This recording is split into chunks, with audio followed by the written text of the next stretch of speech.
Fredo, you're my older brother, and I love you. But don't ever take sides with anyone against the family again.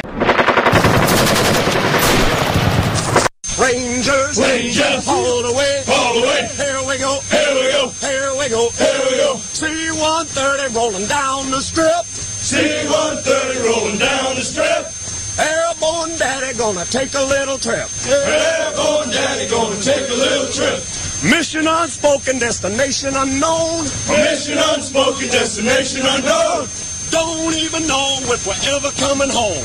Don't even know if we're ever coming home. Stand up, hook up, shuffle to the door. Stand up, hook up, shuffle to the door. Jump right out and count to 4.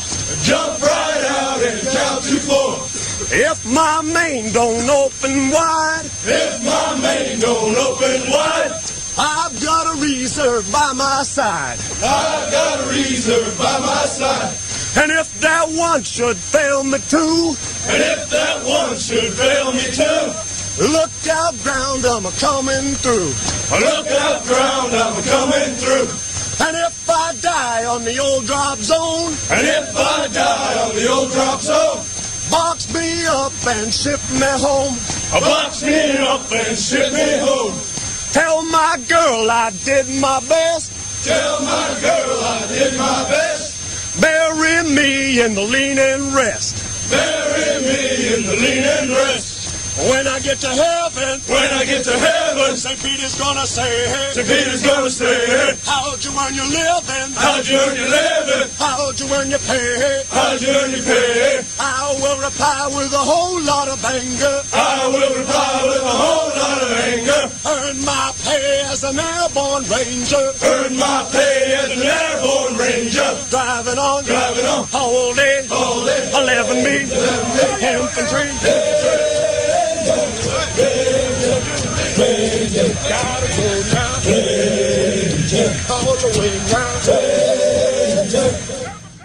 Now I gotta say I did a much better version than that, but welcome to Cold War Radio, ladies and gentlemen, live on our home base, WAAR. We are America Radio, your number one source for streaming political and government talk anywhere. I'm Hutch Bailey Jr., deep down in the bunker in my Smith and Wesson studio in the city of champions, the city of Pittsburgh.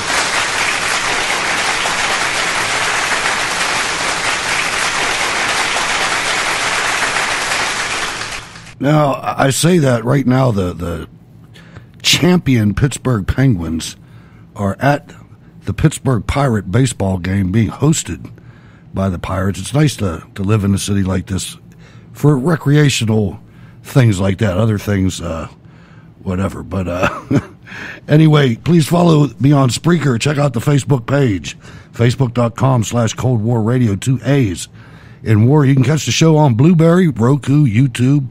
Cold War Radio is a proud iHeartRadio program.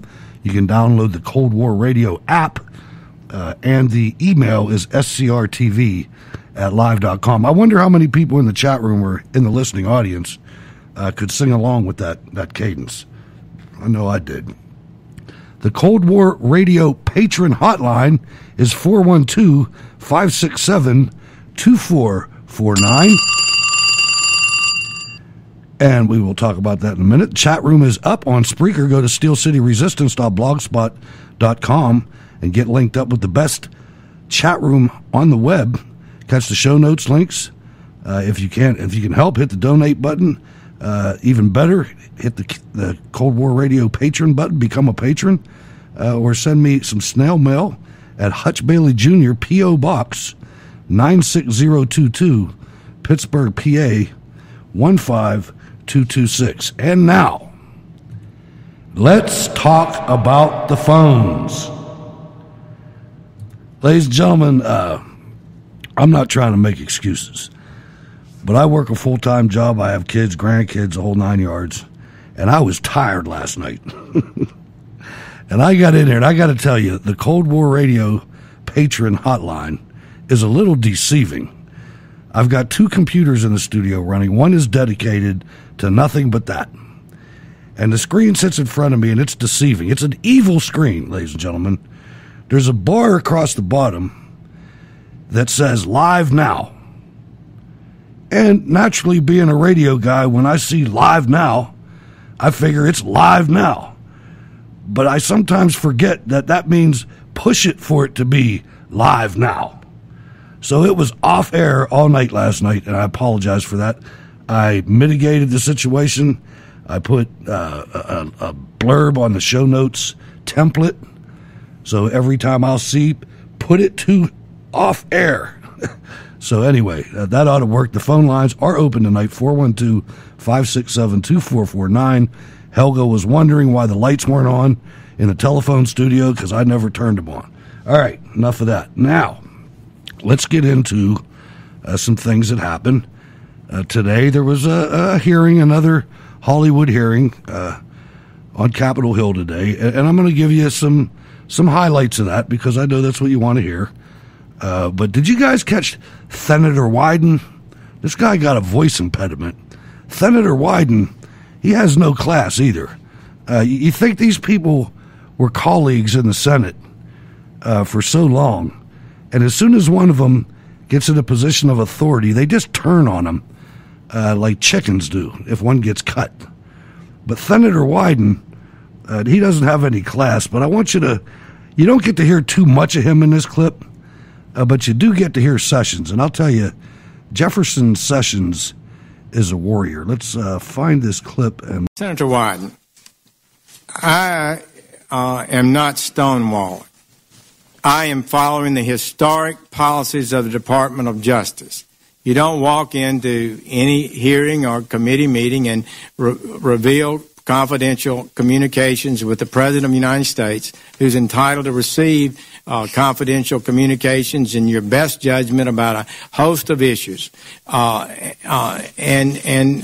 have to be accused of stonewalling for not answering them. So I would push back on that. Secondly, Mr. Comey, perhaps he didn't know, but I basically recused myself the first day I got into the office because I never accessed files. I never learned the names of investigators. I never met with them. I never asked for any documentation. The documentation, what little I received, was mostly already in the media and was presented by the senior ethics, public responsibility, professional responsibility attorney in the department. And I made a honest and proper decision to recuse myself, as I told Senator Feinstein and the members of the committee I would do when they confirmed me. General Sessions, respectfully, you're not answering the question. Well, what is the question? The question is, Mr. Comey said that there were matters with respect to the recusal that were problematic and he couldn't talk about them. What are they? Why don't you tell me? There are none, Senator Wyden. There are none. I can tell you that for absolute certainty. This is a secret innuendo being leaked out there about me, and I don't appreciate it. And I've tried to give my best and truthful answers to any committee I've appeared before, and it's really people are suggesting through innuendo that I have been not honest about matters, and I've Senator Wyden used to really go back to wherever he came from because General Sessions made him. Did you guys get the feeling when he said that he wanted to add an MF in there? Sessions, he was mad, boy, and he got even madder. But in his initial statement to the committee, he called the suggestions that he colluded with Russia crazy. Let's listen to that. Let me state this clearly, colleagues.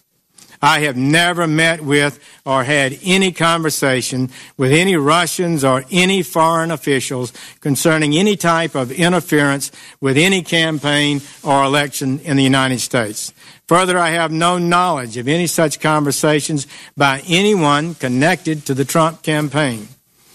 I was your colleague in this body for 20 years, at least some of you, and and the suggestion that I participated in any collusion, that I was aware of any collusion with the Russian government to hurt this country, which I have served with honor for 35 years, or to undermine the integrity of our democratic process is an appalling and detestable lie.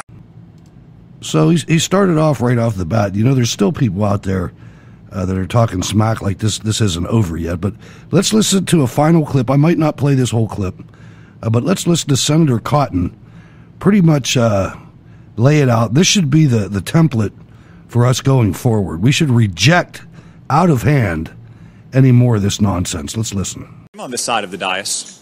So a very simple question that should be asked is, did Donald Trump or any of his associates in the campaign collude with Russia in hacking those emails and releasing them to the public? That's where we started 6 months ago. We have now heard from 6 of the 8 Democrats in this committee, and to my knowledge, I don't think a single one of them asked that question. They've gone down lots of other rabbit trails, but not that question. Maybe that is because Jim Comey said last week, as he said to Donald Trump, that on 3 times he assured him he was not under investigation. Maybe it's because multiple Democrats on this committee have stated they have seen no evidence thus far after 6 months of our investigation and 11 months of an FBI investigation of any such collusion. I would just suggest, what do we think happened at the Mayflower? Mr. Sessions, are you familiar with what spies called tradecraft? A little bit. That involves things like covert communications and dead drops and brush passes, right? That is part of it. Do you like spy fiction? John Le Carre, Daniel Silva, Jason Matthews? Yeah, Alan First, David Ignatius. Just finished Ignatius's book. Do you like Jason Bourne or James Bond movies? No.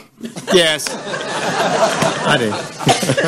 Have you ever, in any of these fantastical situations, heard of a plot line so ridiculous that a sitting United States senator and an ambassador of a foreign government colluded at an open setting with hundreds of other people to pull off the greatest caper in the history of espionage? Thank you for saying that, Senator Cotton. It's just like through the looking glass. I mean, what is this? I explained how, in good faith, I said I had not met with Russians because they were suggesting I, as a surrogate, had been meeting continuously with Russians. I said I didn't meet with them.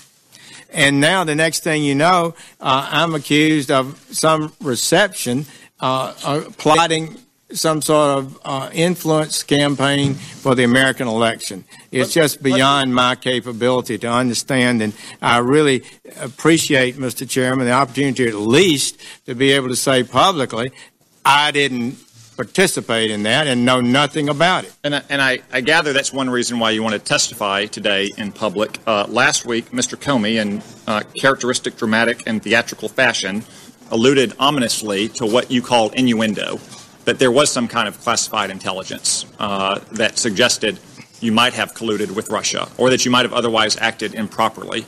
You've addressed those allegations here today. Do you understand why he made that allusion? Actually, I do not. Nobody's provided me any information. Thank you. My time is limited. I have a lot of questions.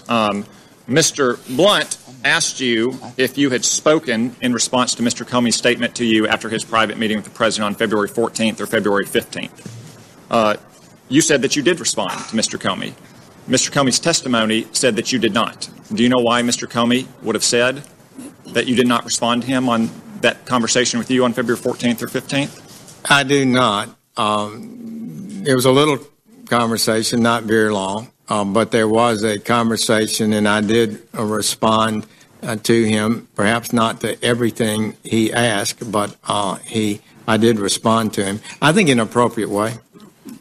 Do you know why Mr. Comey mistrusted President Trump from their first meeting on January 6th?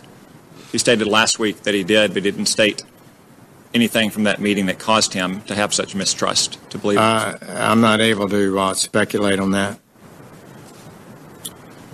Let's turn to the potential crimes that we know have happened. Leaks of certain information. Here's a short list of what I have. The contents of alleged transcripts of alleged conversations between Mr. Flynn and Mr. Kislyak. The contents of President Trump's phone calls with Australian and Mexican leaders. The content of Mr. Trump's meetings with the Russian foreign minister and the ambassador. The leak of the Manchester bombing suspect's identity and crime scene photos. And last week, within 20 minutes of this committee meeting in a classified setting with Jim Comey, the leak of what the basis of Mr. Comey's innuendo was. Are these leaks serious threats to our national security, and is the Department of Justice taking them with the appropriate degree of seriousness in investigating and ultimately going to prosecute them to the fullest extent of the law? Thank you, Senator Cotton. We have had one successful case very recently in Georgia. That person has been denied bail, I believe, and is being held in custody. But some of these leaks, as you well know, are extraordinarily damaging to the United States security. And we have got to restore a regular order principle. We cannot have persons in our intelligence agencies, our investigative agencies, or in Congress leaking sensitive matters on staff.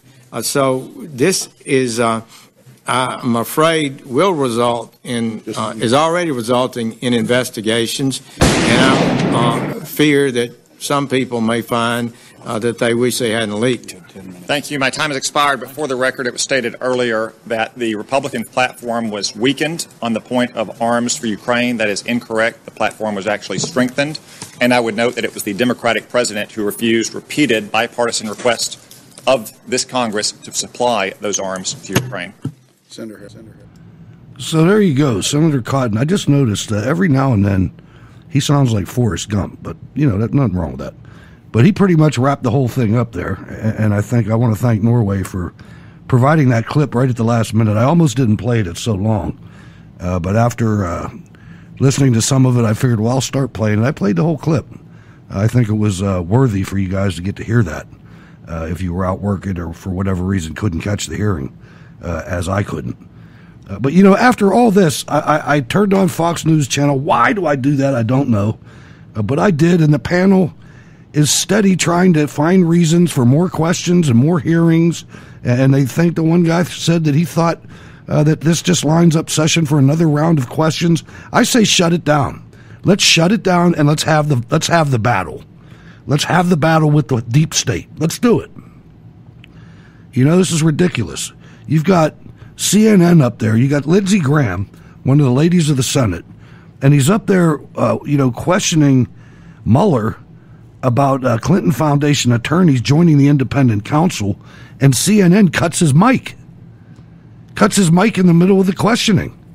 This is clearly something that we're going to talk about. I think Pat Buchanan has his finger on the pulse of this. 412-567-2449 if you'd like to call in. But some good news. Well, let's go with the bad news first. Have you guys heard McCain? Does this guy have a mission that every day he has to come out and try to undermine the President of the United States of America? Does anybody else see that? Arizona, are you awake? Arizona, can you please rid us of this cancer? I mean, this guy he's unbelievable. He is an enemy of the state. And people, some idiots still call him a hero. The guy comes out every day. And where does he get the airfare to all these other countries? Jeez, oh man, this guy got to go. But on the happy side, the Department of Homeland Security, they closed down an anti-deportation crew. There was a crew of people. Obama initiated this agency within an agency that basically they were advocates. They were anti-deportation advocates for illegal aliens. And DHS shut that down. It's defunded, closed up. Finally, before we get to the red meat, Trump supporters are planning a protest at CNN headquarters in Atlanta, Georgia, to decry fake news. The invitation is on the Main Street Patriots Facebook page. That's the Main Street Patriots Facebook page. The protest will take place from 11 a.m. to 12:30 p.m. Saturday at CNN, located at 190 Marietta Street Northwest, Atlanta, Georgia. And I'll tell you, this is long overdue. Ladies and gentlemen, if there's any way that you can get to Atlanta on Saturday, this is long overdue and should be replicated at all the networks. This is out of control. These people are standing against you and I. They are actively trying to destroy the President of the United States and therefore 70 million of us. 70 million. Can 100,000 get there? How many people voted for Donald Trump in Georgia? We have to start sticking together. This is going way too far, and I got a couple stories right now that are going to try to explain that a little bit. And I got to tell you, I got to take a page out of Wayne Dupree's playbook and say, put away your tissue paper feelings, because this story I'm getting ready to give you is going to hurt some feelings. And I'm sorry, it is what it is. I've been saying this for about a year now. I was one of you at one point. I was a Trey Gowdy lover. But the D.C. swamp promotes Trey Gowdy to chairman of the Oversight Committee. This is from the conservative treehouse. Never Trumper Kate Pavlich just loves her some Never Trump Trey Gowdy. She tweets, Trey Gowdy is the new chairman of the House Oversight Committee. Excellent. Politically speaking, the deployment of countermeasures. Now, you need to listen to this and detach yourself from loving the guy, because the guy is charismatic. He is good looking. He is well spoken. He's an excellent countermeasure. But I want you to listen to this, and you might not agree with it, and that's fine. But I want you to look at this angle and contemplate if it's not possible or probable when you look at the general sum, the sum of everything that Trey Gowdy and others have accomplished. Not what they've said, not how they've made you feel, but what they've accomplished. Politically speaking, the deployment of countermeasures is a tactic used by the institutional deep state politicians in Washington, D.C. to counter incoming public inquiry and protect themselves from anger expressed by the electorate. And for those of you that don't have a military background, there's a lot of different countermeasures. One of the most widely used is chafe and flares, which are light and electronic and heat signatures that are discharged from aircraft to take heat-seeking missiles and radar-guided missiles away from the aircraft. Weaponized government, aka deep state, takes action and creates victims. The uniparty countermeasures are politicians assigned a role to control the incoming righteous inquiry from voters who find out about a weaponized or corrupt governmental action. And you could take this to so many different things, from Fast and Furious to Benghazi to everything that's happened to the IRS to everything. The electorate, number one, the electorate become aware of a political issue or action often illegal. Number two, the electorate becomes angry. Number three, D.C. needs to protect itself. Number four, countermeasures are assigned and deployed to delay, obfuscate, create the illusion of investigation of the illegal governmental action. Number five, the electorate watches. Number six, investigation goes nowhere. Number seven, countermeasure deployment successful. Number eight, electorate forget. Repeat. Now, if you look at a couple recent things that have happened in all of our lives, you had Darrell Issa was the countermeasure for Fast and Furious. Nothing has happened. Nobody has gone to jail. Special Agent Brian Terry's dead as hell. His family's in mourning. Nobody's paid for it. IRS targeting Jason Chaffetz. He was all over that one. Lois Lerner still walks free. Jason Chaffetz gets an easy ticket out of the Congress. Who knows where he's going to go? Fox News, maybe. People are saying nothing has happened. Lois Lerner is free as a bird. All the 5013C, Charlie, whatever groups that didn't get their status probably cost Mitt Romney the election. Nothing happened. Trey Gowdy, Benghazi, one of the biggest Hollywood congressional hearings you ever saw in your life. Everybody got nailed. All the facts came out. Everybody got questioned. It went on and on. Hillary Clinton is free as a bird. So is everybody else involved in Benghazi. That ambassador was murdered, and nothing happened. Now we're looking at the intel leaks, and you see today the Sessions hearing. You got I forget his first name, Nunez, and we'll see what this. We're still working on this one, but you know, and I know, and the American people know that nothing's going to happen. This isn't going to change anything. The media is going to continue doing what they do. The countermeasures are deployed to act as shiny distractions, keeping the larger electorate satisfied something is being done. Countermeasures are controlled opposition designed to create investigations that go nowhere. The goal is not resolution or justice. The goal is to deflect, create distraction, and eventually diminish the outrage over time. Keep kicking the can until it rusts and simply falls apart. Nothing to see here. Move along now, folks. Ma Russia was so last month. Ma collusion was so last week. Today, it's ma obstruction.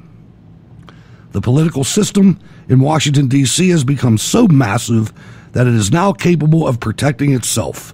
Any attempt by President Trump to reduce the influence, scope, or size of the system is considered a risk. The system is, in essence, protecting itself. Deep state is self-aware. Political countermeasures are now deployed as human articles of self-preservation. Let's introduce the new chairman of the House Oversight Committee. Now, I want you to check this out.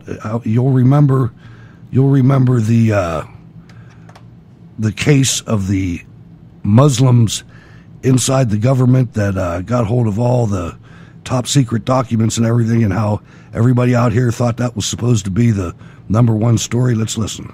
What needs to be found out. Congressman, before you go, I got to ask you about this investigation around the IT specialists, those 3 brothers that were fired because they accessed people's information unauthorized. They were making $165,000 a year, 3 times what an IT staffer makes. What's going on with that investigation? You know, Maria, you just told me more about that investigation than I knew before I put the microphone on this morning. I am not familiar with that investigation. I can become familiar with it, but I'm not familiar with it, and I don't want to guess and dance. That was a week after this program spoke about that investigation here. So I'm not saying anything. I'm just putting this out there. And you should go to the show notes links on this story, because there's many pictures in here that tell a story. The one I'm looking at right now is Conservatives Against Trump, and it shows Glenn Beck, Bill Kristol, Eric Erickson, Andy McCarthy, Michael McCasey, Thomas Sowell, Brent Bozell, Dana Loesch, Katie Pavlich, David McIntosh.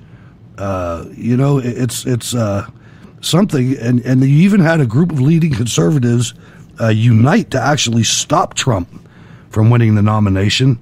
And these people are still in conservative circles, and some of them have gained your trust back. But let's listen to a clip from Megyn Kelly's show from before the election. Look, I think that there's a lot of people who are supporting Donald Trump who are going to continue to support Donald Trump. But as we're seeing with the race in Iowa, there is a rift between Donald Trump and people who are looking at Ted Cruz as a conservative. Let me just help you out here. This is a panel with Megyn Kelly. That's Katie Pavlich talking now. You've got Brent Bozell, and you've got Dana Loesch. Continue. Option. Again, this does go back to principles. We have to ask ourselves here whether we are willing to set the precedent with Donald Trump and just throwing away years and years and decades and centuries of conservative principles and values simply because a candidate comes in and says all of the right things. He says he is a conservative. He says he is. But he's not, Megan. But he can say that he is, just like he says he is a lot of things. But the fact is that Donald Trump, his liberal past is not behind him. In fact, he is gone out on the current campaign trail and espoused liberal ideas and big government propositions and proposals. So to say that his liberal past is behind him and that he's somehow changed and he's a conservative just doesn't mesh with the facts. Conservatives historically have prided themselves on voting on records and voting for candidates who have been loyal to the Constitution and loyal to conservative principles. Brent, Donald Trump is not that candidate. One of the arguments in this piece, Brent, talks about how they believe that Trump is, quote, the living, breathing, this is from Michael Medved, the living, breathing, bellowing personification of all the nasty characteristics Democrats routinely ascribe to Republicans. This is something you hear sometimes from some Republicans opposed to Trump, that he's influencing an upcoming generation of young people who are deciding what they are, and that he's not the best brand for the Republican Party. Your thoughts on it? Oh, I I think he's, look, frankly, President Trump would be a terrible face of America to the world. This is a man who takes everything personally. Everything is about himself. He's an absolute narcissist. He's doing what he thinks he needs to do to win the presidency for himself. I'm surprised he's not going to call it the Trump White House when he wins. This is what he cares about. If this were a race, I would say to my fellow conservative, if this were a race between Jeb Bush and Donald Trump, you've got an argument maybe because you know where Jeb Bush stands. But in fact, there are several conservatives in this race. In fact, personally speaking, I've endorsed Ted Cruz for the reason that he is the real conservative in this race with the real record and a past and a future and real programs. Dana, Donald Trump, what are his programs? To those people who are sitting out there, because you're a Tea Partier. I mean, you were out there. To those Tea Partiers are saying, you guys are Republican establishment. We love them. There's nothing you can say that's going to change our mind. What say you? Well, Megan, are you talking to me? Because I would say this. First off, I'm not a registered Republican because I haven't thought that they were conservative enough for a very long time. I've never gone out there and said, you know what? I really think that we need to subsidize big corn out in Iowa. We need to subsidize ethanol. We need to call for an increase in that mandate. That is not a conservative principle. There is no way that you look at it, Megan, that what he called for this week on the campaign trail, that is not conservative. It is not conservative to bastardize the Fifth Amendment and say that eminent domain, we can actually collude with private businesses and not for public use to go after private property owners and take their property without even fair compensation or just compensation as it's written constitutionally. As far as the Second Amendment, look, I love conversions. I hope that he's a convert on this issue because this is an issue close to my heart. I'm here at SHOT Show right now. This is the first time I've ever known Donald Trump to make an appearance at any kind of gun show, whether it's NRA or SHOT Show. He was for the assault weapons ban a couple of years ago. Is it an authentic conversion? And that is not bad or establishment to ask. It's great to see you all. Thanks, Brian. Up next, the response. So Dana Loesch, what is she, about 30? She has a whole lot of experience, I'm sure. But the point is, how's that seize El Chapo funds to build a border wall legislation coming along? Yeah, I thought so. And then he writes, codependent no more, hashtag battered conservative syndrome, hashtag red pill. And I just wanted to bring that to your attention because you could hear the hate in their voices. And I got to tell you, almost to a man, almost to a member, the Republicans in Congress were the same way.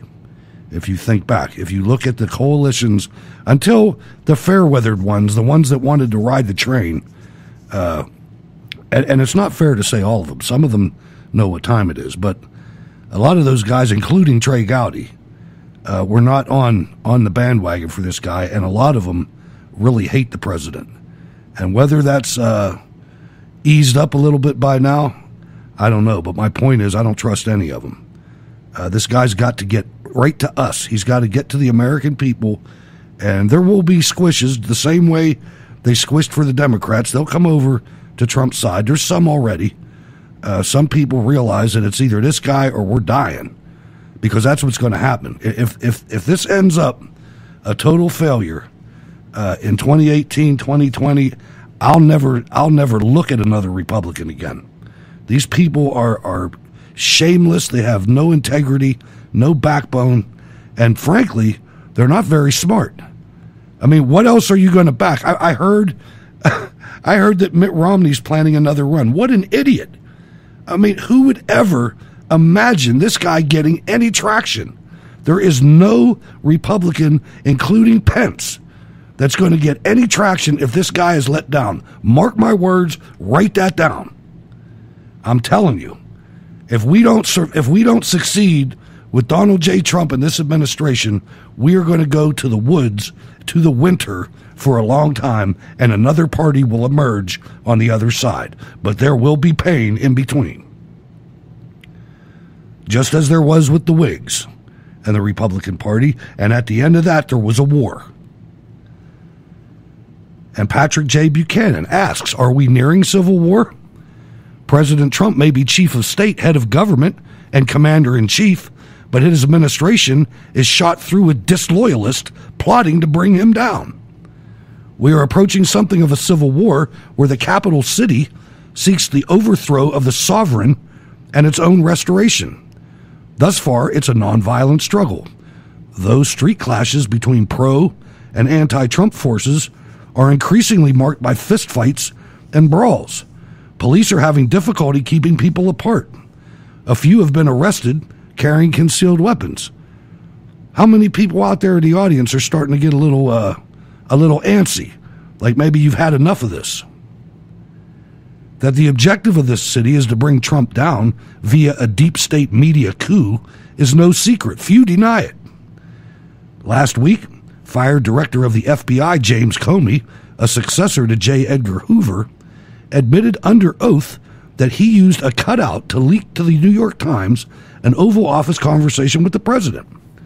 Goal: have the Times story trigger the appointment of a special prosecutor to bring down the president. Comey wanted a special prosecutor to target Trump, despite his knowledge from his own FBI investigation that Trump was innocent of the pervasive charge that he colluded with the Kremlin in the hacking of the DNC. I mean, to me, that sounds like Comey's an enemy of the state. He knew it was wrong, but he tried to depose the duly elected president of the United States anyway, using his police powers. Comey's deceit was designed to enlist the police powers of the state to bring down his president, and it worked. For the special counsel named with broad powers to pursue Trump is Comey's friend and predecessor at the FBI, Robert Mueller. As Newt Gingrich said Sunday, look at who Mueller's starting to hire. These are people that look to me like they're setting up to go after Trump, including people, by the way, who have been reprimanded for hiding from the defense information info in major cases. It's going to be a witch hunt.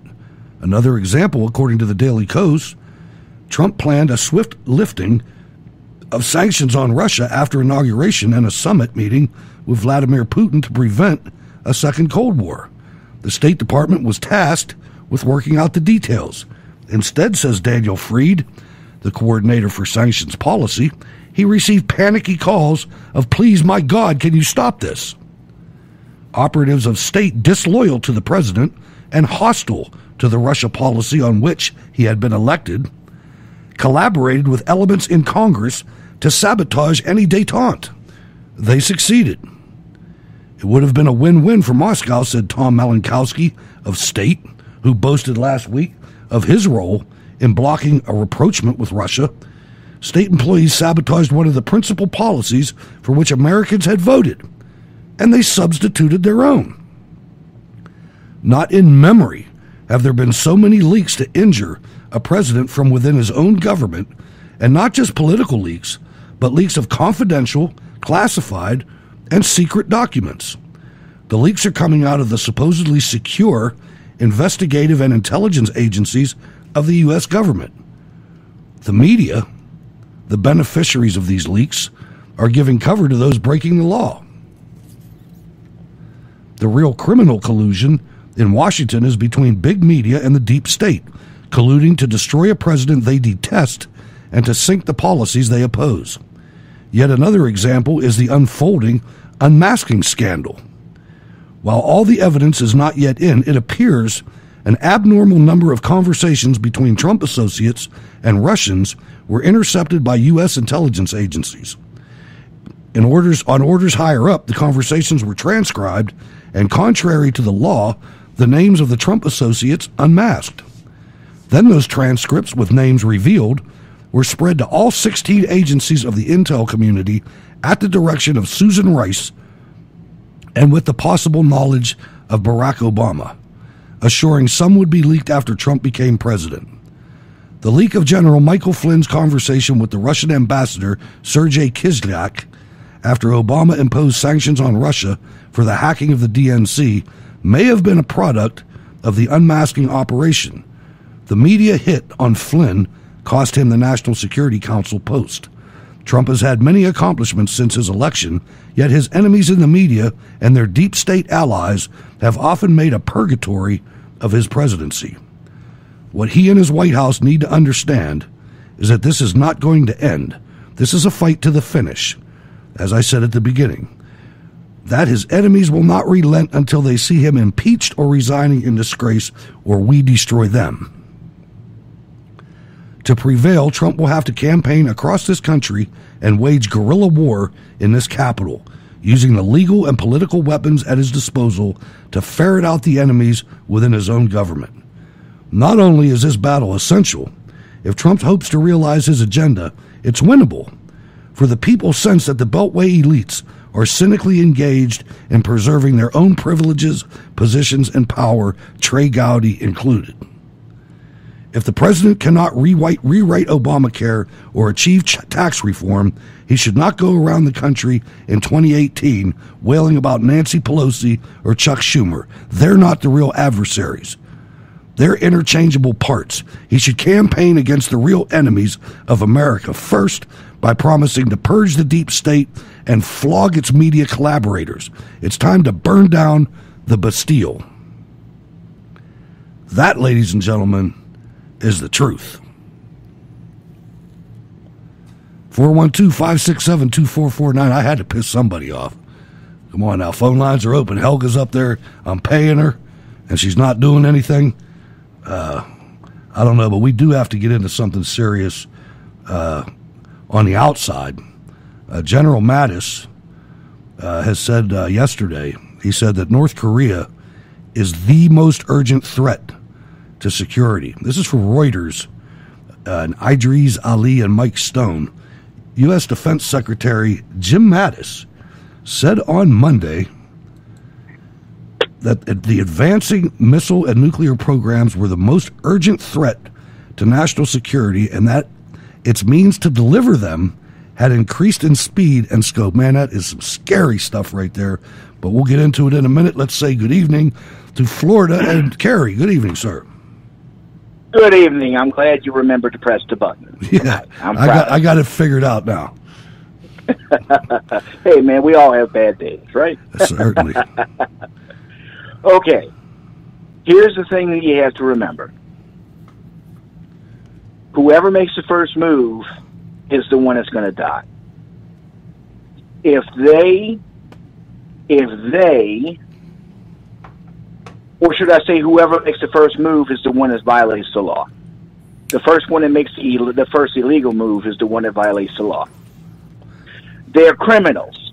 Absolutely. There's several crimes have already been committed, but everybody's looking around like nothing happened. Now, I want to focus on that leaking thing that you played from Senator Cotton when he said it's amazing how 20 minutes after the closed-door session, something was leaked. Well, let's see. Songbird was in that meeting. Oh, there's no question. He's definitely one of them. He got to be one of them. He's not even smart. And what Senator Cotton also said was, hello, that's the crime. That's 2 meetings in a row that they've said that. They said that during Comey's meeting, and they also said that during Jefferson Beauregard Sessions' meeting. Well, let me ask you a question, Kerry. Let me ask you a question. What do you think about? Sure. What do you think about shutting down this bogus witch hunt special counsel? No, not the special counsel. I think personally, it's a red herring. I think. Again, I don't think Comey's the bad guy because eyes are opening up. You all are finally seeing that Trey Gowdy is not this knight in shining armor. He's got hooks in him. They all do. They all do. I think Comey does too. Correct. Yeah. A lot. Well, I think it's a red herring, and what they did was they recreated identical crimes. It's amazing how Comey leaked. Comey disobeyed orders. Comey did everything that Hillary did. So, what does that mean? The special counsel looks into Comey, which doesn't, the thing is the memo. No one's seen the memo. Even Jay Sekulow keeps saying this. No one's seen this memo. Let's see the memo. The thing you all are talking about something that you haven't even seen. The thing that makes me nervous, Kerry, about the whole special counsel system is that historically they come in for the memo, and people go to prison for something totally different. And when you see somebody like Newt Gingrich pointing out the people that Mueller is hiring, I mean, the audacity to hire an attorney that represented the Clinton Foundation. And who does the prosecuting? Who makes up that decision? Why, that be Jefferson, Beauregard, Sessions. Yeah, but he's recused himself from it, and that was my whole point. But he can pull himself out of that, and he's recused himself from the Russia situation, and there is no Russia situation because we all know it. But that's what they called the special counselors on Russia. But here's my point, and I got other callers online here. Here's the point. I think that the weapon to drain the swamp and to take care of these people, I honestly think the weapon is Jefferson Beauregard Sessions. And I think he needs to get freed. He needs to get freed up from the rest of this stuff because there is 8 years worth of crimes, and if those people don't get prosecuted, we're sitting here talking about a lie, and all the things really happened with the Clinton Foundation and with Benghazi and with Fast and Furious. People actually died there, and we're talking about a fantasy here. We're wasting 8 months. Go ahead. Think about what you just said. Think about what you just said, Hutch. Why do you think Beauregard recused himself? Because he knows there was nothing he wasn't giving up anything. The special counsel is looking for crimes, period. So says Jay Sekulow, who I think knows a little bit more about the law than either you or me. Probably a whole lot more. That's true. Okay? That's true. So that's what they're doing. They just recreated the set of crimes, the identical set of crimes that Hillary and Obama and all them did, which opens up the door. And Comey also said, hey, you got to look at me. That means you got to look at everybody associated with me, which is Lynch, Obama, Hillary, so on. They're all going down. Well, that's positive. They're all going down. Kerry, thanks for calling. I appreciate it. Make sure you call back again. Good call. All right, buddy. Bye-bye. Patty from Arizona. Good evening, ma'am. What is on your mind? I see you want to talk about the deep state. Well, Hutch, actually, it's a question about it. I hear the term shadow government and deep state interchangeably. And is this what everything is related back to, that they're trying, that they're the ones behind this? Are they two different things? Are they the same thing? Are they behind this? I'm confused. Well, the deep state, and it's morphed out into a few things, but I'll tell you the way I understand it.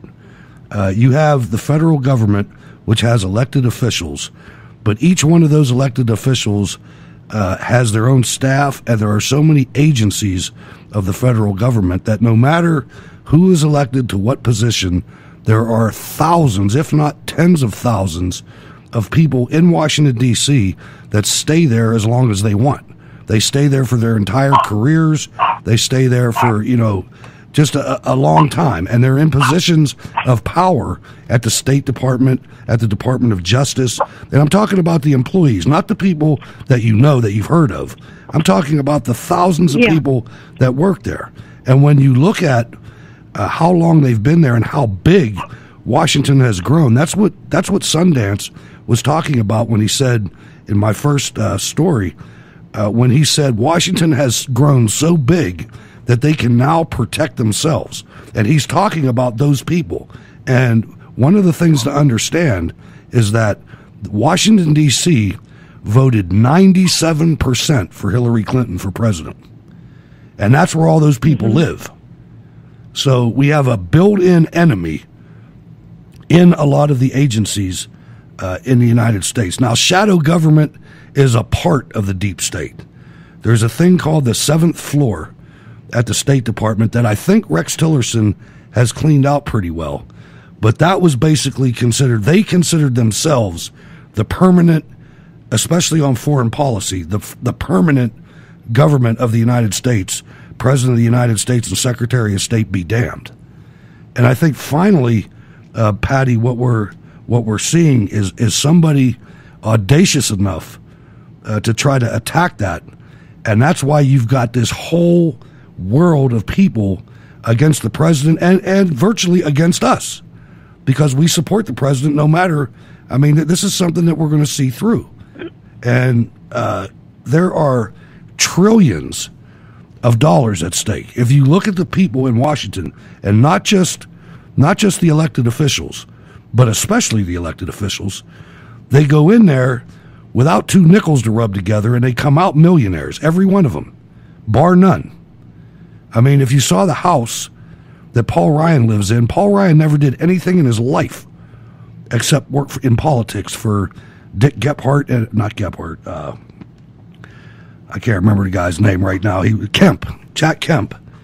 And now he's the Speaker of the House. These people, that's all they do. They're getting paid from the Chamber of Commerce and from different boards, and they're trying to protect their wealth is what they're trying to do. Did that help? So it's a whole web. Oh yeah. It does. It helps me tremendously. It scares me the way things are going, because I know that they can make anything look. They can do anything they want with the evidence. They could even create it. But right? you know what they can't do, and I don't care what they have. They can't defeat 70 million free Americans.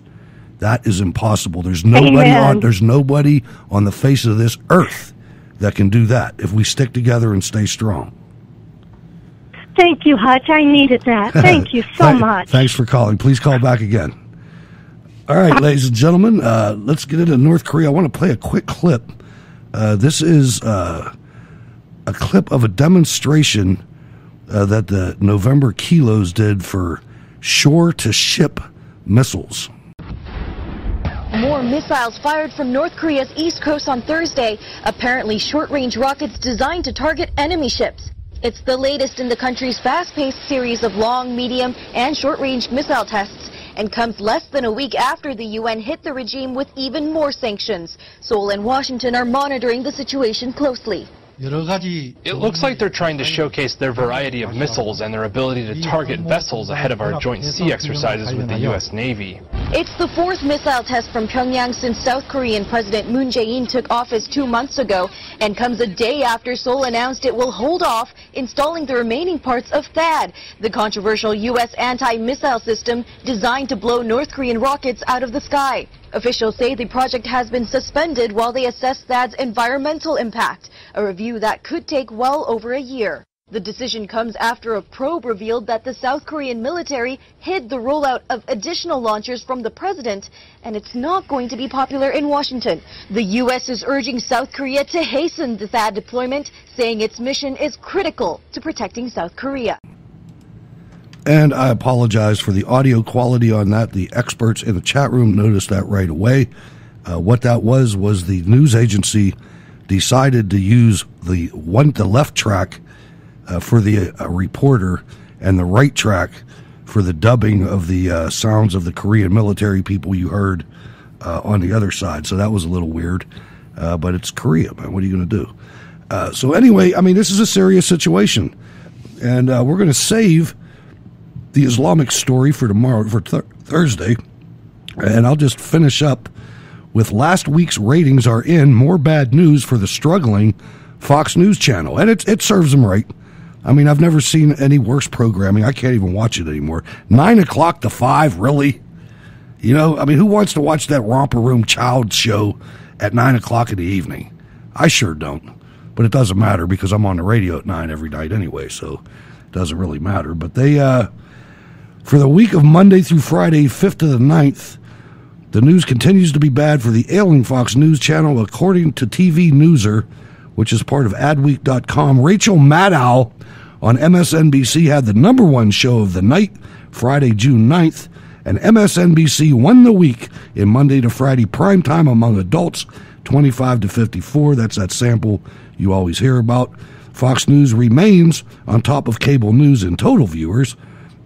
Terrible news for the Fox News channel, which gradually started to lose its commanding 15-year-long ratings lead after the firing of its most popular primetime host Bill O'Reilly on April 19th. The post-O'Reilly schedule change at Fox News Channel, which moved the program to 5 from 5 to 9 p.m. and Tucker Carlson from 9 to 8, is proving to be a disaster, especially in the 9 o'clock hour, as the Five is continuing to lose ground against the competition as time goes on. Who in the hell wants to listen to Greg Gutfeld say anything? Not me. I'll tell you what, that guy ruined that show even at 5. It was horrible, in my humble opinion. Anyway, ladies and gentlemen, I want to thank you for listening live and calling in. Let's get used to that. Let's do that some more. I'll put less show notes together. That'll take an hour off of my prep time. Anyway, again, thanks for listening live. If you can get to the website, become a Cold War Radio patron, that's the way to go right there. I appreciate that for sure. The Wayne Dupree program coming up next at 9. Hutch Bailey Jr. on Facebook, Berg's Eye View on Twitter. Don't miss Shaping Our World. We're going to talk Islam, Chapter 1 with Norway and I. A lot of good material that night. You'll learn a lot, I guarantee.